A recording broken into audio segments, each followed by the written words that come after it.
Okay, welcome back, APBA fans. A little bit early in the morning, so we're going to be keeping it down, but we're going to do a triple APBA related unboxing.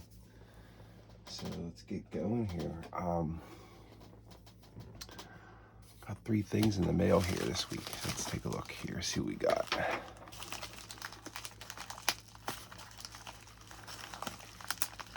Wow, this one's packaged pretty good. Dang it. My guns are not strong enough for this one. Holy shit. I'm gonna have to get the knife out for this one.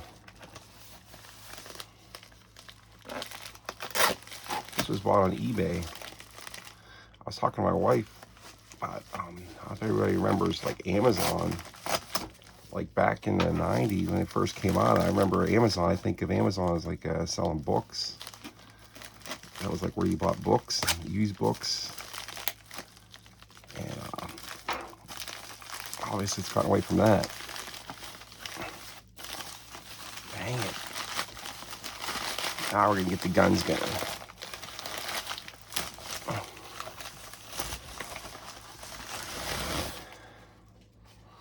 Okay, this is not from APBA, but it's, let's say we'll call it APBA related.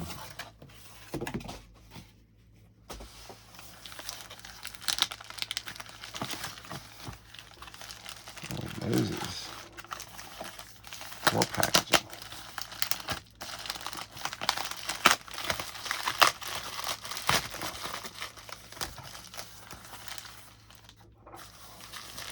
Oh my goodness, like breaking into Fort Knox here.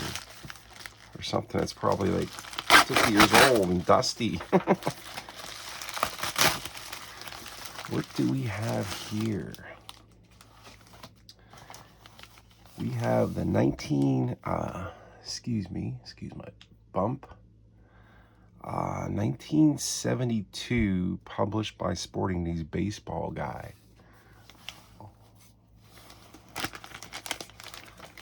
Let's take a look at it.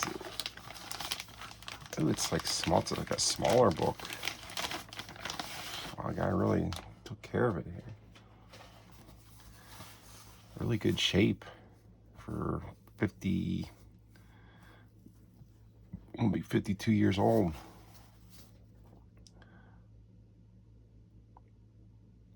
Charlie Fox, Manager of the Year. Joe Torre, Tony Oliva, Fergie Jenkins, Vida Blue. Wow, this is so cool. I need my glasses to read some of this stuff, but this is like what stats were like. Holy Moses. Someone.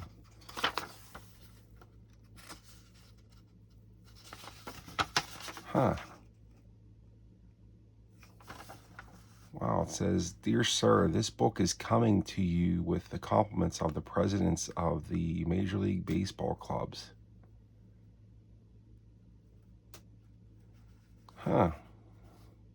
"We will be grateful if you will acknowledge its receipt to the president of the Major League club nearest to you. A complete list of owners and addresses is shown on the reverse side of this note." It says Johnson Spink. I wonder if that's actually like a real signature from somebody from the Sporting News. So it has all the presidents of all the baseball clubs and the address. Daniel Galbraith, Three River Stadium. Stubbs at first base. I'm watching some YouTube this morning on deck baseball. All right, this is pretty cool. So let's see. It's got stories, review of 71. It's really good shape. I mean, these pages are like pristine. Like it has never, barely smelled. There's no mildew, so it must have been taken care of.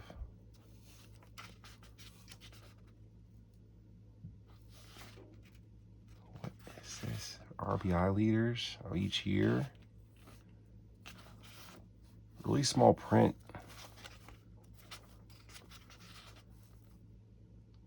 Oh, cool. It has like a...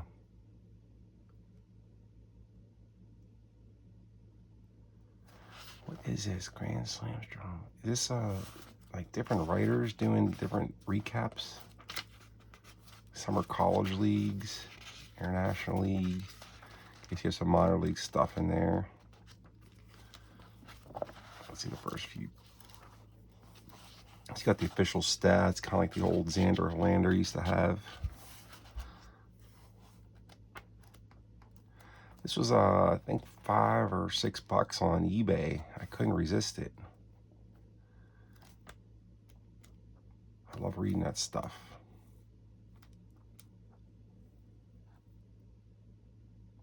As a scores, like if you were doing like a single team replay, you could use this as scores of all the Giants games and their schedule. Like if you wanted to follow along and do like a, say like a 71 Giants replay, you could just go right down the list here. Wow, they started out pretty strong.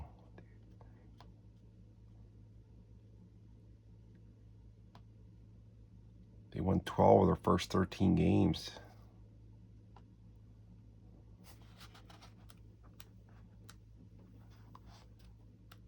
So each team has like a little recap. That's pretty cool. It has their whole schedule and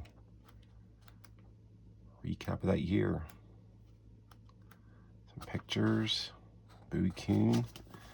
Interesting stuff. The reason I got this, actually I had this book before, and I lost it. I got it from my aunt up in her attic. She gave it to me when I was maybe like 15 years old, like about 30 years ago. And it belonged to my cousin when he was a kid. So she let me have it. It was just collecting dust in her attic. And I always thought it was cool. It was actually, at the time, that was probably like 1987. That was like the first time I think I ever delved into baseball history, like from the, other than like the modern season you're in. Because I didn't have a baseball encyclopedia, or there was no internet. I didn't have I didn't have any other knowledge of baseball history. If you think about it back then, if you didn't have the baseball encyclopedia, all you knew about baseball was like the current year. And I got this book. I was like, wow, like you heard stories, and you heard about the Pirates winning. You heard about I was there I was around when the Pirates won '79, but I remember this was like my first, like, wow, there was actually history in this, like this game back then. So I lost the book. So now, thanks to eBay, $5-6 plus like $5, like the shipping was as much as the book was. I'm back. I have an official baseball guide 72. So cool stuff. Another nostalgic item. We're in a nostalgic mood today. There's a great guy I'm going to point out to you guys. If you're looking to build your APBA collections, my baseball collection is pretty much maxed, other than a couple reprints and seasons like that Mr. Herson's going to be doing soon, hopefully, of some like early 90s seasons, like 90, etc., 92. But there's a gentleman, Rich Prey, you guys may know him, the Card Father. He's on eBay under, I think it's called NSL Commish, but he sells sets on eBay. Very, very reasonable cost. And so I got this set from him. And the reason I got this set is another nostalgic reason. Now, I have this set actually. So why the hell would you buy the same set you have? Now, I have the newer set. I have the one for, I have the one with the stats on it. So this one I bought because this was a set that we used. This is 1956R reprint set that came out in 1992. This is the 1956 Brooklyn Dodgers.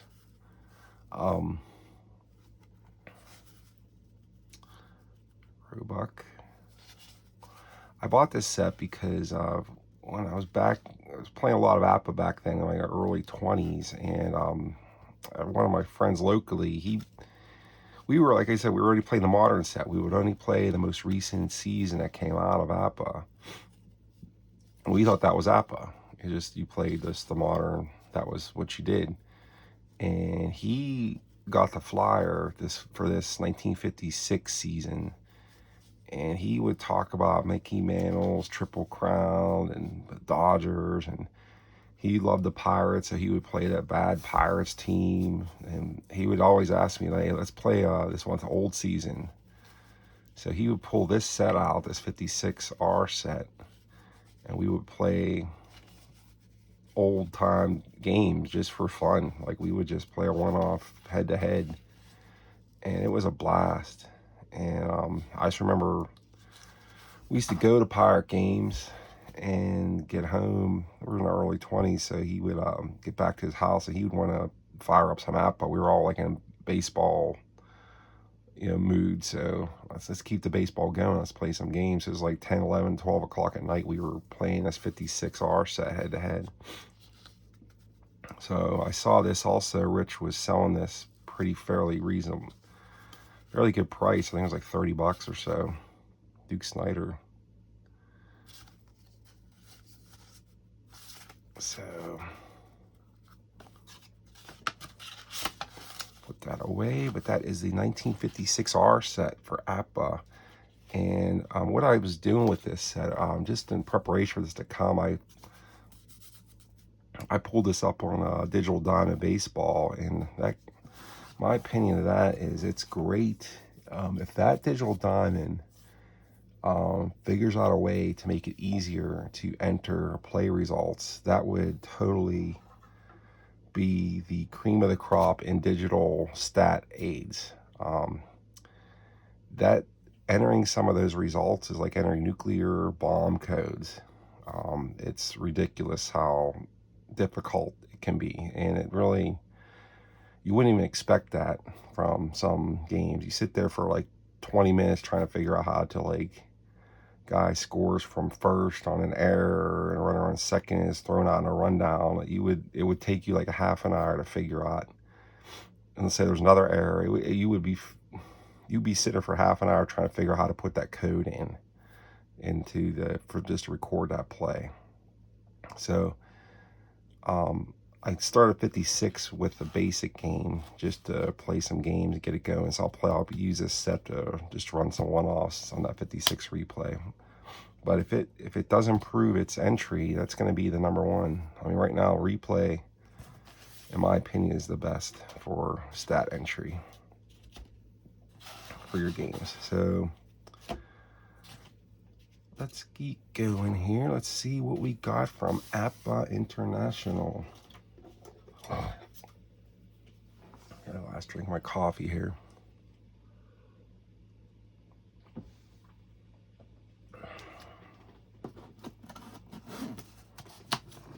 Kind of not really in a good mood here recently. My daughter's ill. She's sick, so she had to go to the hospital yesterday. She was really sick. So, when you're kids, I don't know if you guys have kids, but it just breaks your heart, when they get ill.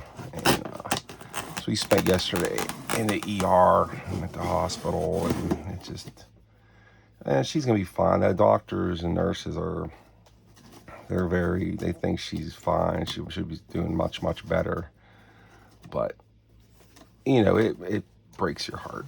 But I trust the doctors, so. 8 home runs and 11. She should be coming home here. So, let's see. Let's see what we got here.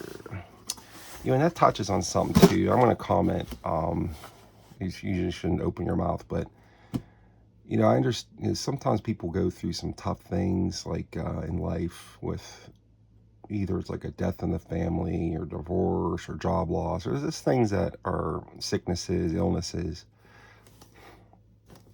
And I was feeling that yesterday and today, where you don't want to play these games, which is kind of scary.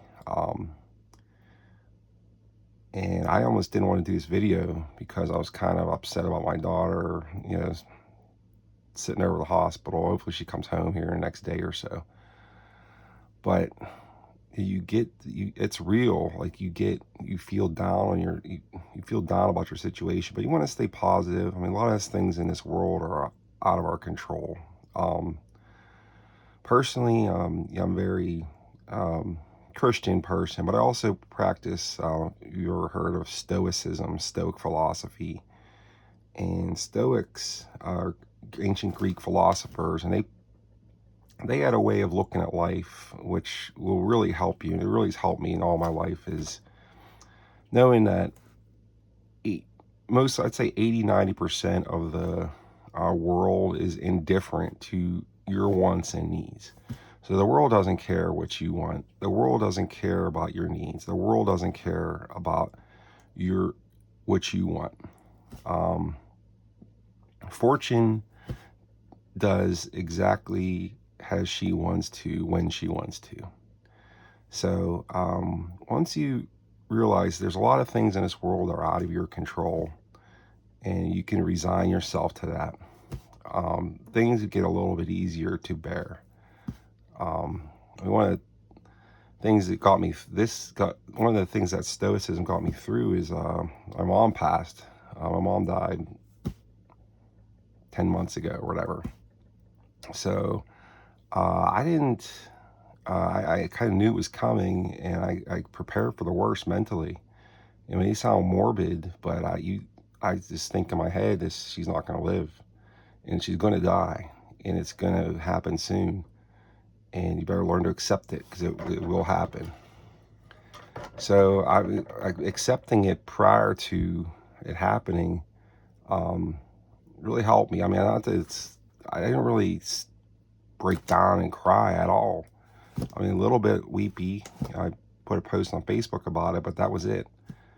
I even did the readings at her funeral up on, and I didn't break down and cry once. And it's just that realization that God's in control. And apologize if anyone's not religious. You could shut off the video, but I live my life. God is in control. I hand my problems to God, and I just enjoy my life, enjoy my games, and enjoy my family.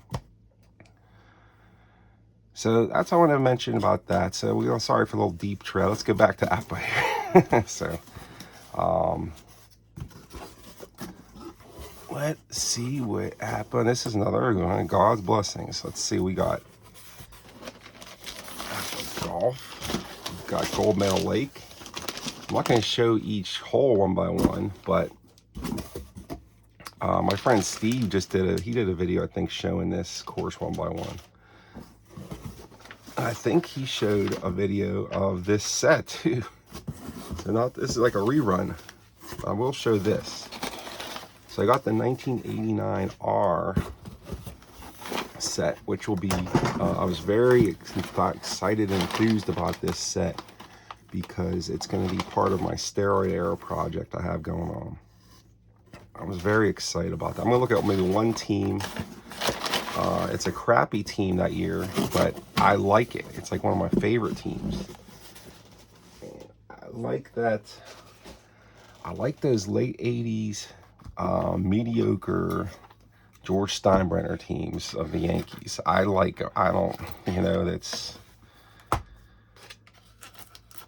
It's not their best teams, but I enjoyed following them back then. So let's see what we got here. The 1989 R set.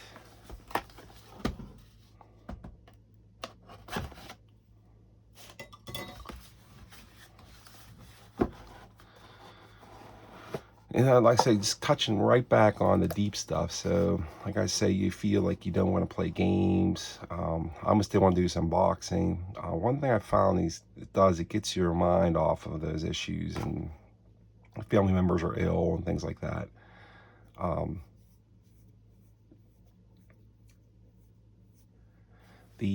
So what I did yesterday, I just fired up 1976 games. I couldn't get myself, I was just kind of like feeling down and upset about my daughter.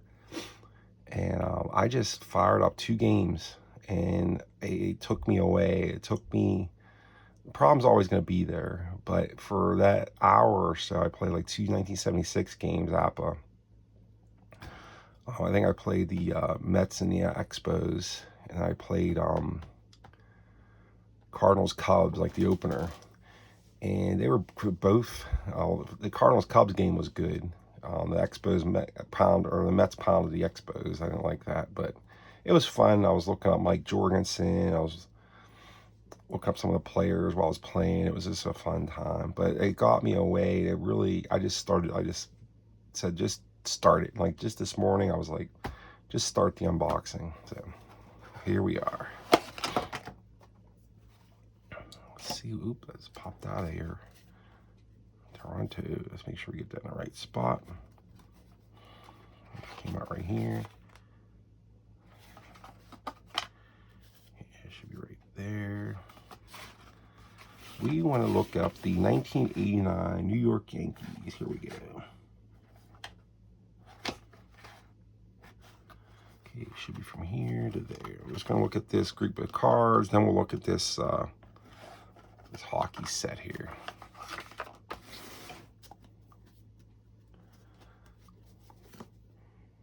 Smell great like always. Soda.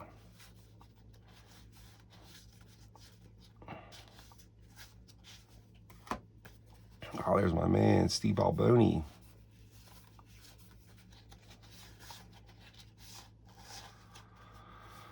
All right, so let's take a look here. So we have Steve Alboni, projected 34 homers with a .237 batting average.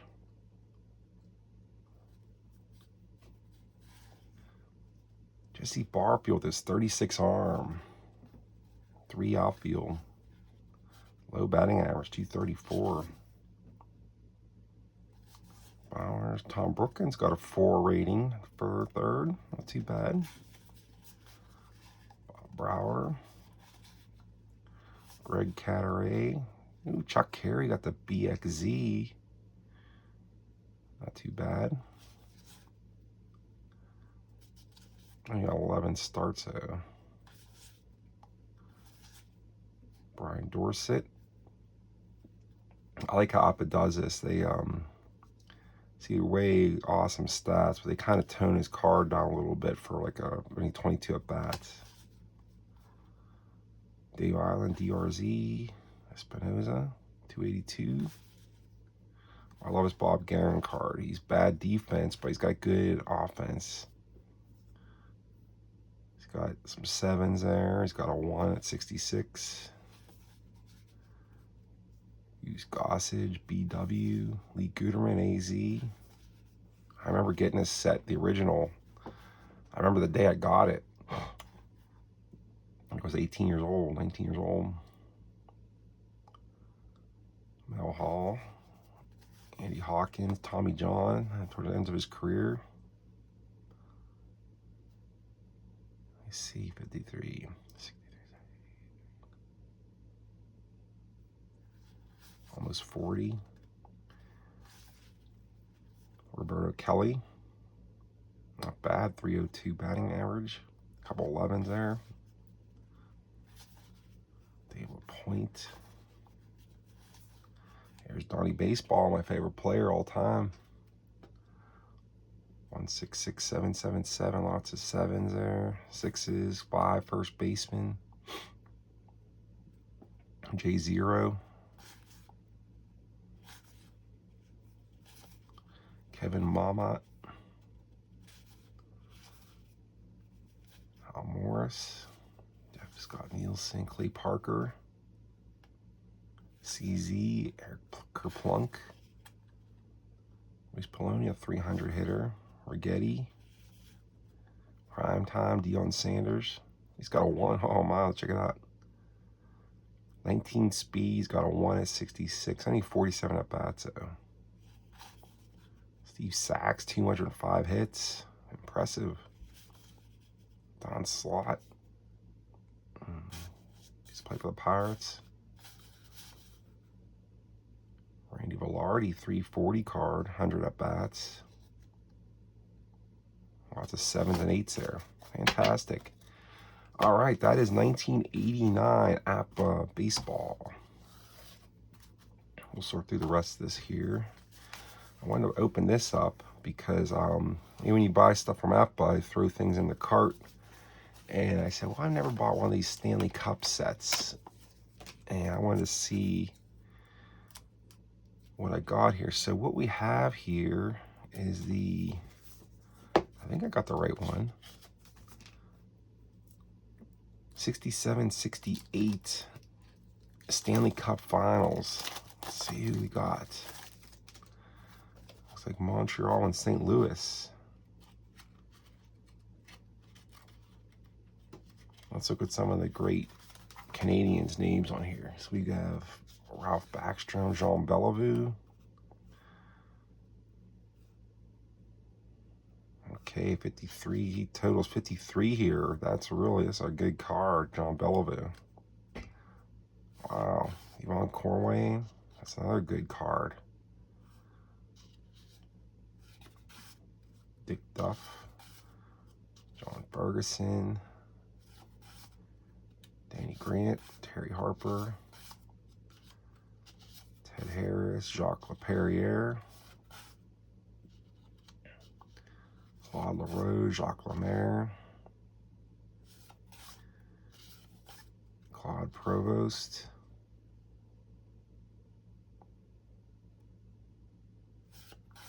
Mickey Redmond, I was on Detroit, Henry Richard, Bobby Rousseau, Serge Savard, a flying Frenchman, Gilles Tremblay, got the same name as me. J.C. Tremblay, Carol Vadnais. Check it out. He's on the Canadians. I thought he was on the Bruins and stuff. Rangers. Bugsy Watson. Rogie Vachon. 23-13. Gump Worsley.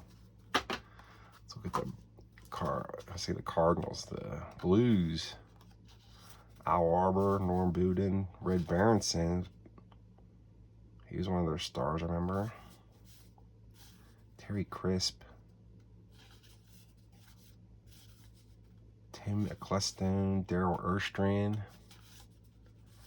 Ray Fortin, Fred Hochul, Larry Keenan, Bill McCreary, Don McEnany, Jerry Melnick, Dick Moore. I wonder if this is that Dickie Moore, the defense guy was on the Canadians. I think hockey doesn't have their bio, like their dates of birth and stuff. Noel Picard. Barclay Plager. Bob Plager. Wayne Rivers. Jimmy Roberts. Gary Sanborn. Ron Schock. Frank St. Marseille. Jean-Guy Talbot. Glenn Hall, Mr. Goalie. They had a real good win-loss. Like, he had a losing record, and their other goalie had a losing record, but they're in the Stanley Cup Finals, so they must have had a good run in the playoffs. I'll have to look that up and study that. So that's it for this morning, guys. I'm playing, just what am I playing? Still getting my 1988 prepped for starting the new year with my steroid era mostly. So I'm just playing a whole bunch of different games, a bunch of one-off APBA games right now. What my plan is now is I'm going to playing mostly in 2025, mostly 2 seasons of APBA Master Game Baseball. It'll be the 1988 season. And I'm already about 450 games into 1997 replays. So I'm going to, whenever I feel like playing like some later steroid era where it was really home run, I just did a contrast, because 88 I could tell right now, just 20 some games into it, it's very pitching heavy league, very low batting average, low offense. So I'm going to counter that with playing some 97 in there too. So 88 and 97 are going to be my 2 seasons of focus for steroid era for 2025. Playing some I might be playing like some APBA football this morning just for fun. I might play a Bears replay. I also was playing around this 73 set yesterday, so I'm probably going to do some of that. I'm switching over to that Fletch system for my defense play calling, just from those cars, just to try it out and see how that works. So hope everybody had a really, really good weekend, and we will talk to you guys later. Have a great day. Bye-bye.